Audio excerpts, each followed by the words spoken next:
আমার সামনে দিয়ে আমার বাবার লাশ কবরে পৌঁছায় আল্লাহ আমারে সতর্ক করেছিলেন, এরে হাসান জামিল, এখন তুইও কারো না কারো বাবা, তোর সন্তানের সামনে দিয়েও একদিন তোর লাশ কবরে যাবে। আমি তাও সোজা হই নাই, আমার সামনে দিয়ে আমার মায়ের লাশ কবরে গেছে। আল্লাহ আমারে সতর্ক করেছিলেন, রে হাসান জামিল, তোর লাশও একদিন কবরে যাবে। আমি সোজা হই নাই। এইবার দাড়ি আর চুলের মধ্যে পাকন ধরছে। মানে কি? আরে বাবা, মানে কি? ও মা, মানে কি?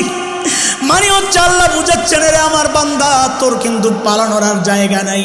এইবার তোর শরীরের একটা অংশের মৃত্যু শুরু হয়ে গেছে, যে কোনো মুহূর্তে ডাক চলে আসবে। এর যুবক ভাই আমার, বুড়া